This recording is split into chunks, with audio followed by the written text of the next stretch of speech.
Hi friends, welcome to Indraja homes. ఈరోజు నేను Saturday నా మార్నింగ్ రొటీన్ చూపించబోతున్నానండి. ఫస్ట్గా నేను మార్నింగే లేచి చూశారు కదా ఎంత మంచు ఉందో, అంత మంచులోనే వెళ్ళి కాయగూరలు తెచ్చుకోవాలి. ఎందుకంటే 9, 8 అయితే ఇక్కడ అయిపోతాయి, కాయగూరలు ఫ్రెష్ ఉండవు. అవన్నీ తెచ్చేసుకొని నేను సర్దేసుకొని ఫ్రిడ్జ్లో అయితే పెట్టేసుకుంటాను. అవన్నీ పెట్టేసుకున్న తర్వాత మా ఆయన్ని మా పాపనైతే లేపేస్తానండి. మా ఆయన పాప లేచేస్తారు. మా ఆయన స్నానానికి అయితే వెళ్ళిపోతాడు. స్నానం చేసేసి రెడీ అయిపోయి బయట ఈరోజు టిఫిన్ బయటే చేయమన్నానండి. నేను ఇంట్లో అయితే టిఫిన్ చేయలేదు. ఎందుకంటే నేను మా అమ్మ వాళ్ళ ఊరికి వెళ్ళాల్సి ఉంది. ఒక చిన్న పని ఉంది, అందుకే అమ్మ వాళ్ళ ఊరు వెళ్ళాలి. అందుకే ఈరోజు టిఫిన్ ఏం చేయలేదు. తొందరగా పని అయిపోగొట్టుకొని పూజ కూడా చేసేసుకొని రెడీ వెళ్ళిపోవాలి నేను, హైడి పాప. అందుకనేసి నేను ఇంట్లో ఫస్ట్ ఇల్లంతా క్లీన్ చేసేసుకుంటున్నాను.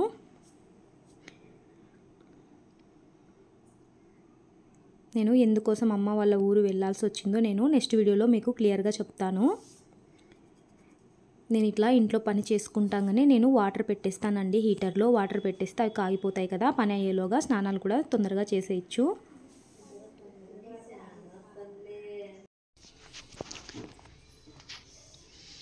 ఇలా ఇల్లంతా క్లీన్ చేసేసుకున్న తర్వాత వాటర్ అంత లోపల కాగిపోయి ఉంటాయి.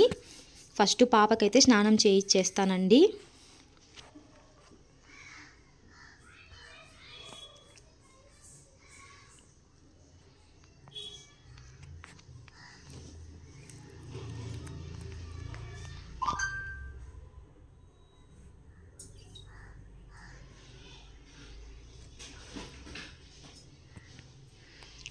మా పాపకి స్నానం అయిపోగానే దాన్ని రెడీ చేసేసి పాలైతే ఫస్ట్ తాగిచ్చేస్తాను.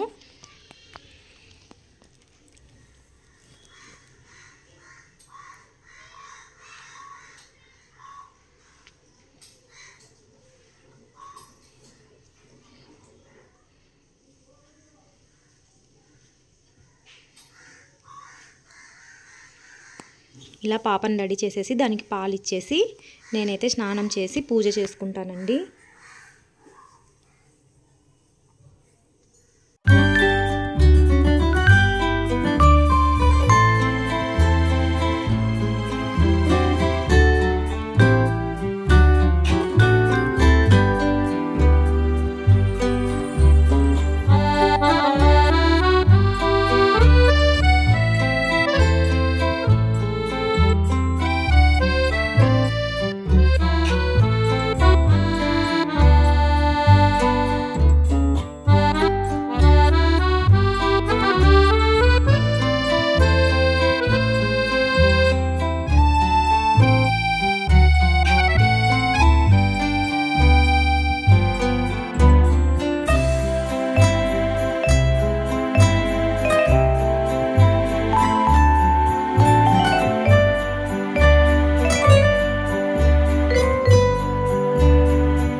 ఇలా పూజ అంతా కంప్లీట్ అయిన తర్వాత టిఫిన్ తినేసామండి.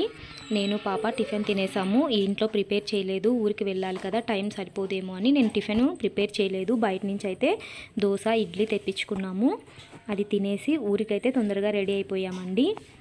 ఇలా ఉంటుంది నా మార్నింగ్ రొటీను. నార్మల్గా అయితే హైడీ స్కూల్కి వెళ్తే స్కూల్కి పంపించేసి పూజ అయిన తర్వాత నేను టిఫిన్ తినేసి ఆఫ్టర్నూన్ లంచ్ ప్రిపేర్ చేస్తాను. ఇలా సింపుల్గా నా రొటీన్ ఉంటుందండి. మీకు ఎలా అనిపించింది ఈ వీడియో? మీకు కనుక నచ్చుంటే లైక్ చేయండి, షేర్ చేయండి. మరిన్ని వీడియోస్ కోసం నా ఛానల్ని సబ్స్క్రైబ్ చేసుకోండి. అలాగే నా సాటర్డే డైలీ రొటీన్ మీకు ఎలా అనిపించింది నాకు కామెంట్ చేసి చెప్పండి.